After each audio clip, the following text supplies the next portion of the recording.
crack up.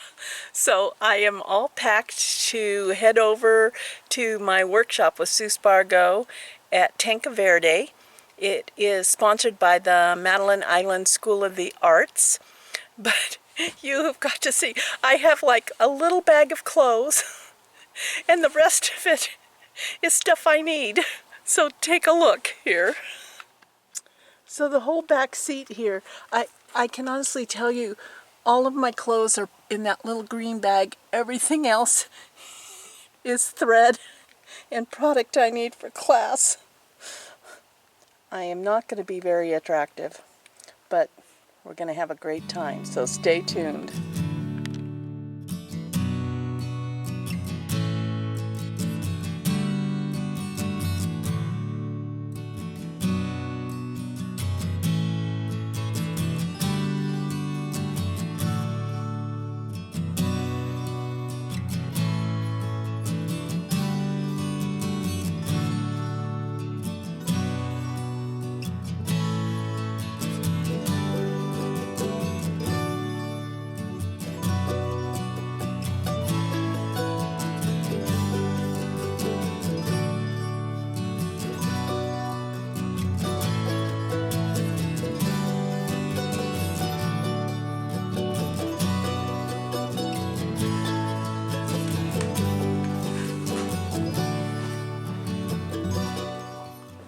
Oh my gosh, are you kidding me?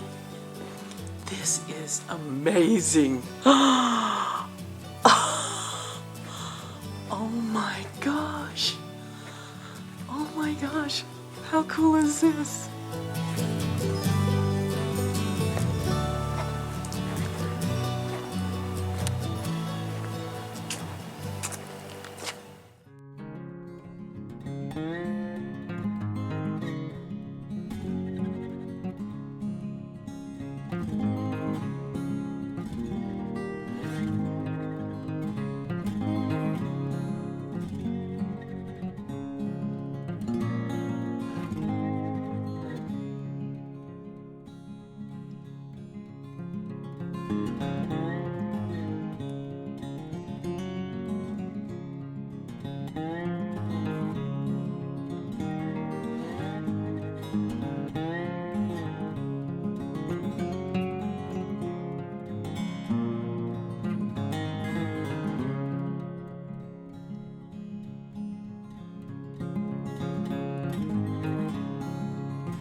A lot of it will be trial and error.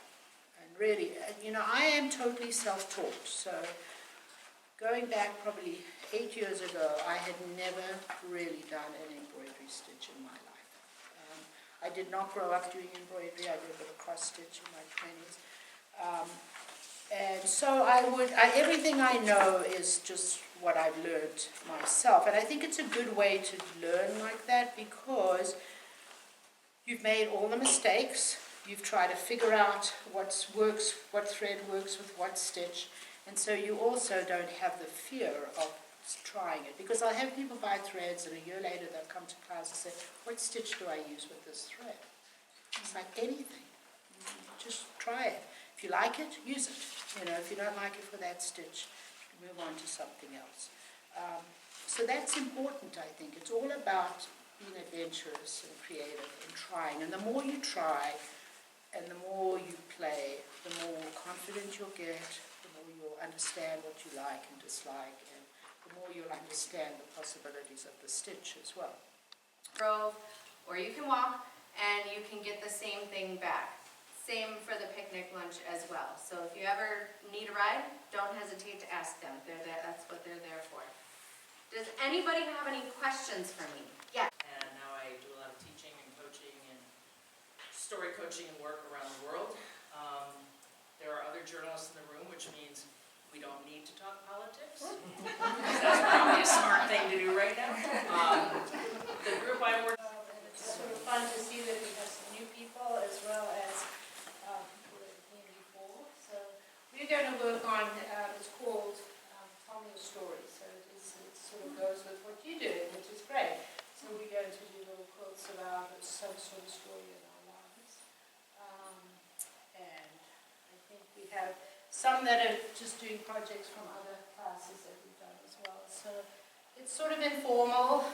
My goal is always that you learn and stretch and do something a little different each time. And we'd love to have the writers come and see what we're doing as well. And if we do a reading and you want to come and listen to our readings, Yes, that's good. That's what I do love about Madeline Island, because I always teach with another, medium, right? medium, yeah. So it's either painting or writing, or so it's sort of fine instead of just quilting. We'll start at around 9, and we go 9 till 4, but like you've heard, we go all night as well. So basically, we stick until dinner time, and then a lot of people come back after dinner as well. So, And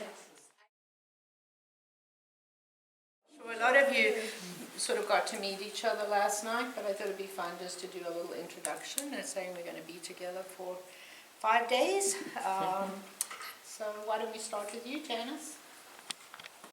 Anyway, the day before the class started, we went shopping and That's cool. he bought me this necklace, which is a miracle because he never buys me anything. It's full of big mansions, so I wanted to remember, immortalize my ranch house. Oh, that's And there were these great oak trees out front, and I have azaleas that come every spring, and this is when I was in love with bullion knots. Before I knew about the trellis stitch. We took our class, and we started with, anyway, it's a really fun quilt to work. Yeah. And the colors Oh, are that so looks pretty. great. Lots of, And then this is wool, but Andrea said to show it, so. my children, places I've been. So they all sort of relate to stories. So I brought a couple of the quilts that I've done, that not necessarily are patterns, but sometimes I'll teach them as 5-day classes, and the one is the tree. So I teach a class, it's a tree of life, and you put your story on it. I made that one for my 50th birthday, and so there are 50 birds on it to represent every year, and then the 4 butterflies are my children, and then this is the wool together to get your size. And like I said, you can do anything from, a small piece, obviously you can go any size you want.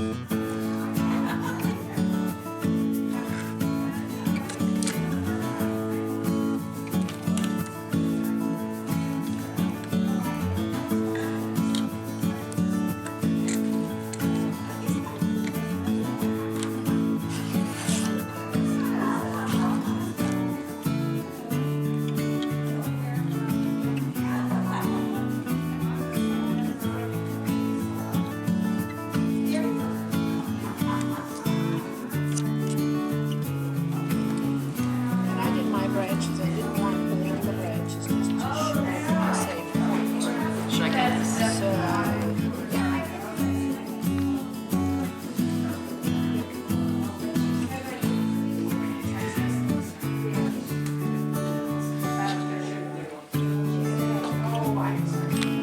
Figure out where I want to put that yellow line. This little yellow line. I certainly don't want it smack in the middle.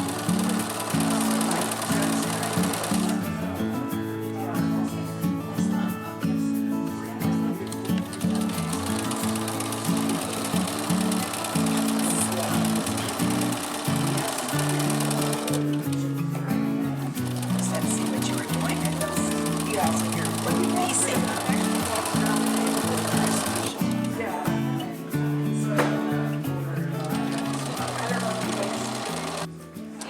I am trying to stitch a swirl cactus using the Pearl and Loop loom, and I'm going to see if I can pull it off and actually make a swirl cactus for my piece that I'm working on.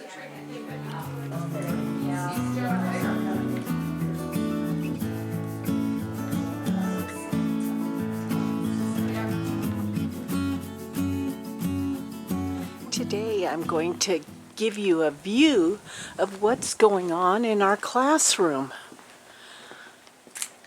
The place is just lovely, and they have a lot of horseback riding tours through the national park area.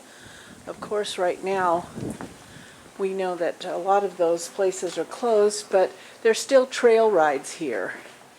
And then we're going to go into the dining room because we have to start our day with the breakfast of champions.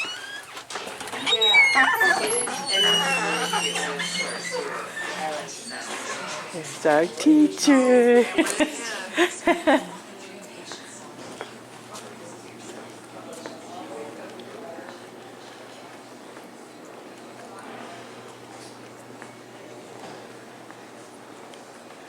Absolutely lovely.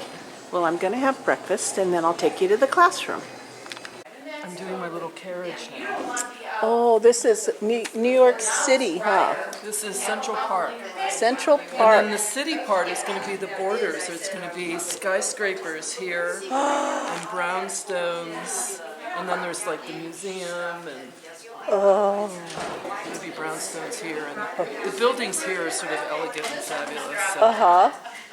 Oh, that's so cool. So I'm going to just walk around the room. Now, just so I tell you, right up front, this quilt was not made in this class, but it is gorgeous. It was made by one of my classmates.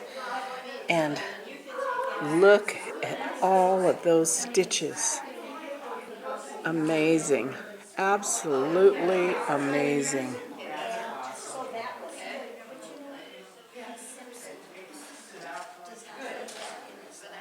It's early in the morning and we're starting our class. We all have full tummies from breakfast.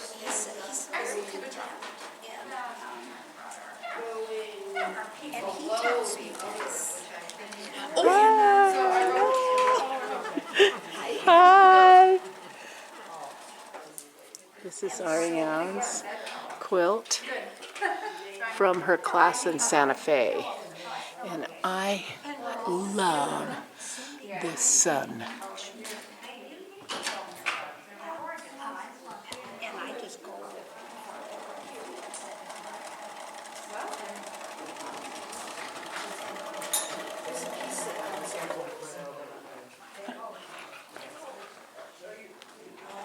A design in progress. And yes, this was started at this workshop.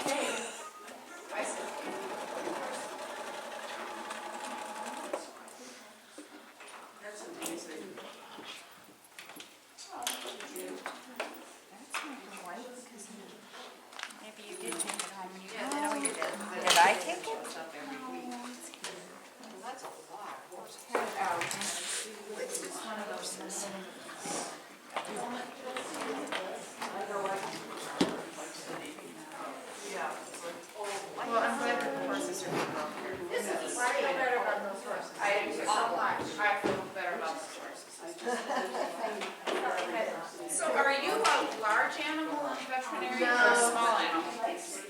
In between animals. Whatever comes along, not elephants, but not.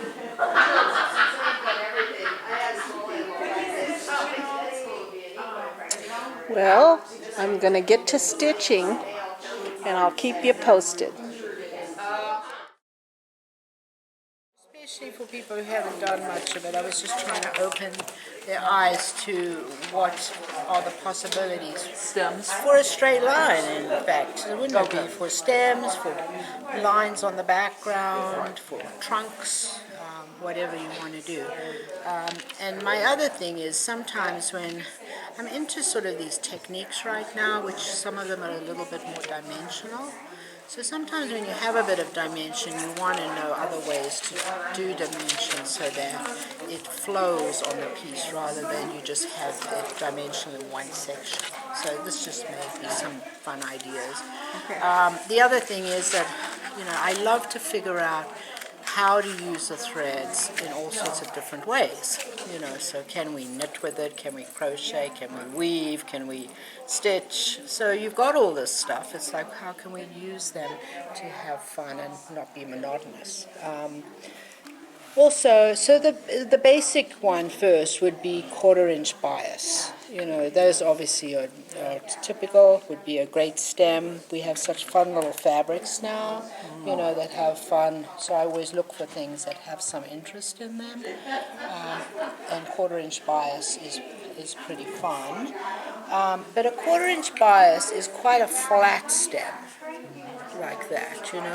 So the other thing I'm using are Karen K. Bartley's Perfect Stems. And these are pretty fun because you end up with a more dimensional stem. So it has more dimension than it being so flat. How is that different from a bias bar? I guess I don't. Maybe I haven't used the bias bar, so maybe it's similar. The only thing is she has all these widths in here. I don't know if you get Okay. that with bias bars. Probably not all of those, no.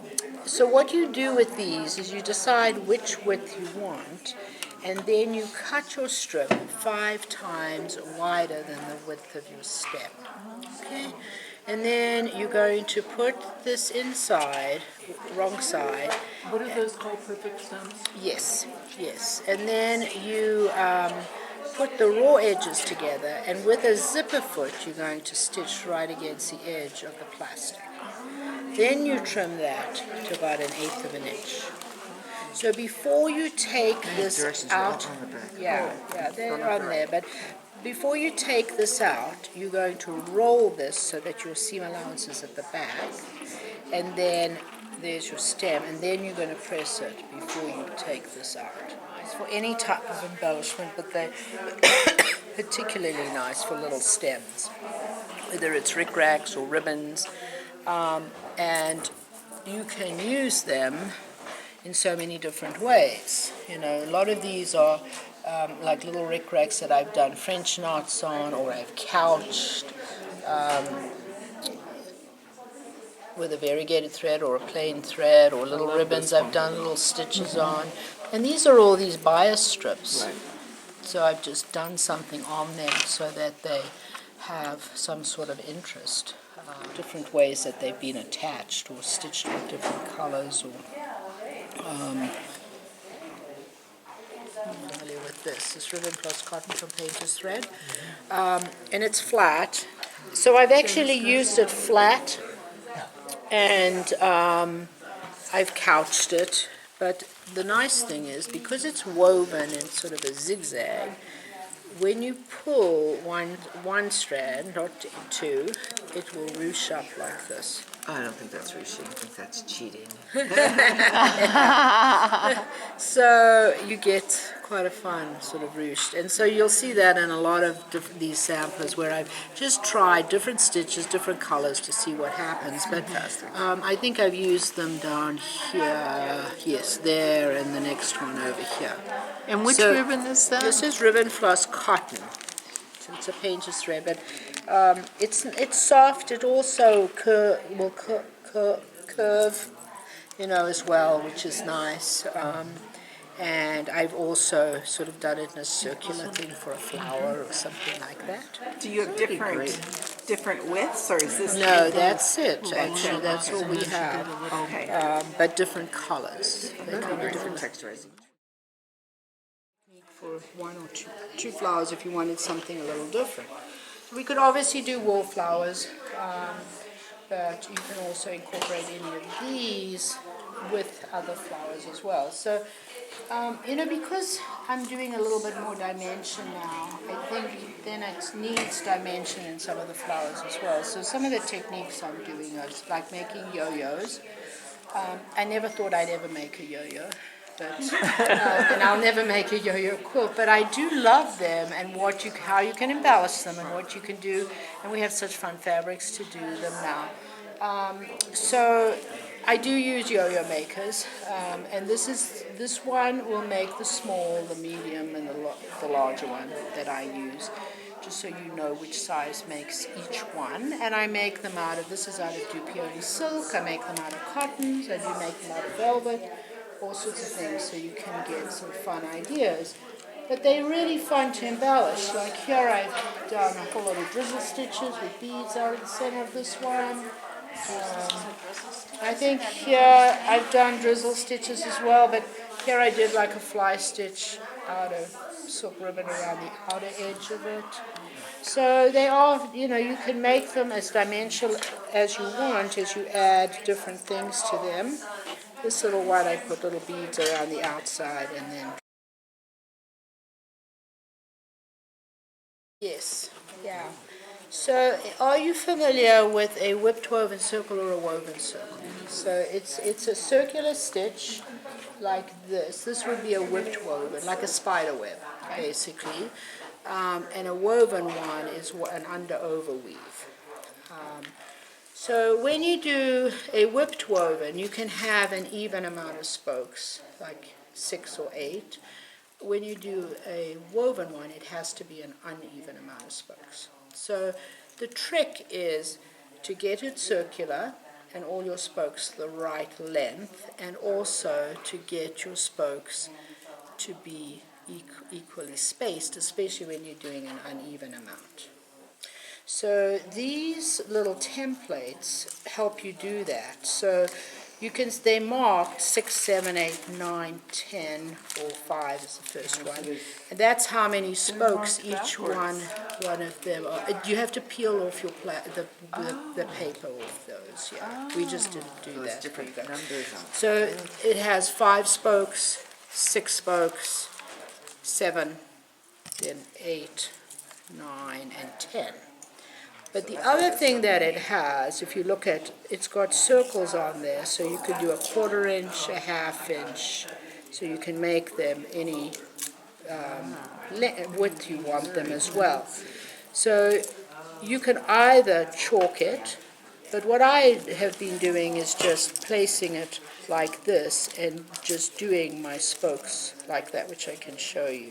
Right through the plastic? Yeah, just because if you look at it, it's you just start on whichever circle you want the size to be. So my head is spinning about the possibilities with this gadget, which I think is more than just whipped woven circles. I can see half ones. Ones that you could do different length spokes and only fill them. I mean, it's endless, but you just have a bit more accuracy than if you were just trying to do them. And the other thing is you always have to, if you want, you can draw a circle.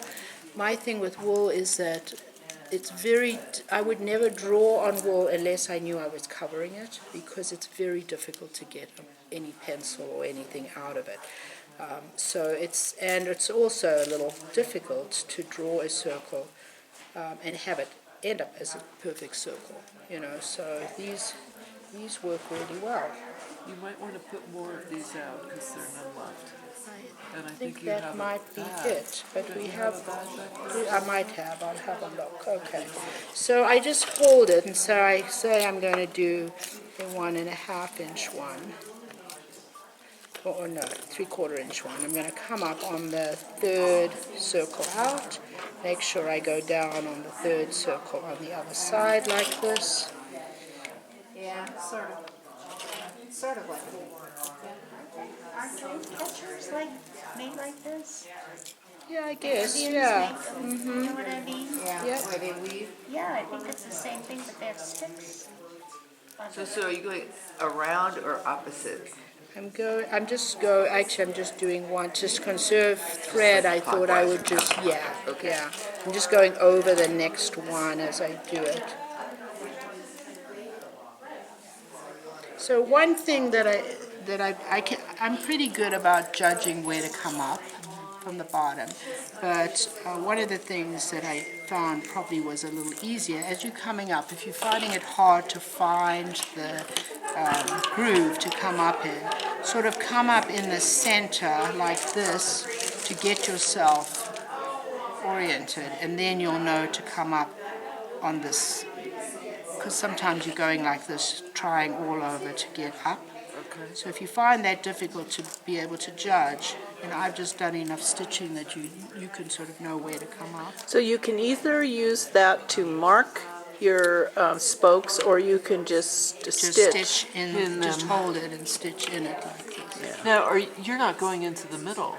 No, I'm just going straight across, but you Yeah. could do one in the middle as well. Right. It gives you a different look. You would have to go in the middle on an uneven mount. Sure, One. yeah. So this is just even, so I'm just going straight over, like one by one, because you can't go across like I've gone across here. And then you would just, if I was going to do a whipped woven one, I would just bring my thread up, my needle up in the center.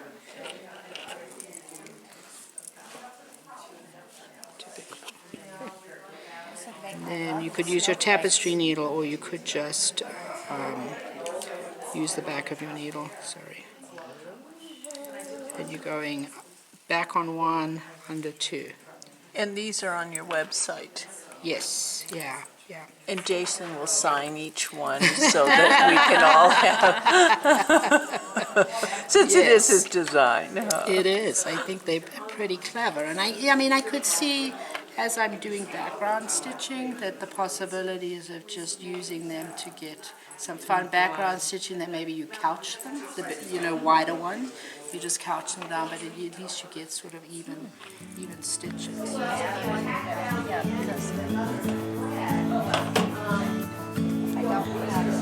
The wool I might use.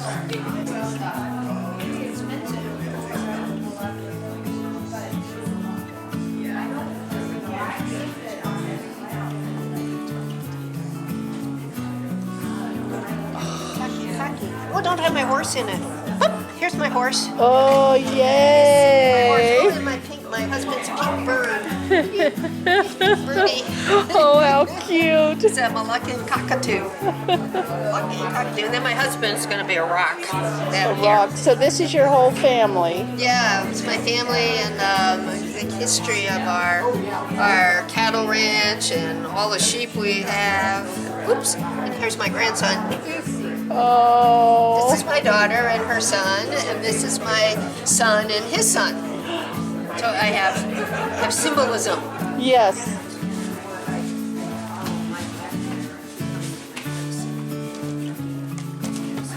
Cheryl, can you open your checkbook so I can see the number? You want to do the deposit? I could use. She's like, I want to see how much everybody's spending is what I thought you were coming around. I'm gonna pee my pants. I hope my husband edits that out of She has 6 dogs right now. Large dogs, they cannot be controlled. And they're healthy, so she doesn't like hunt down. Yeah. So she's got a property of 60.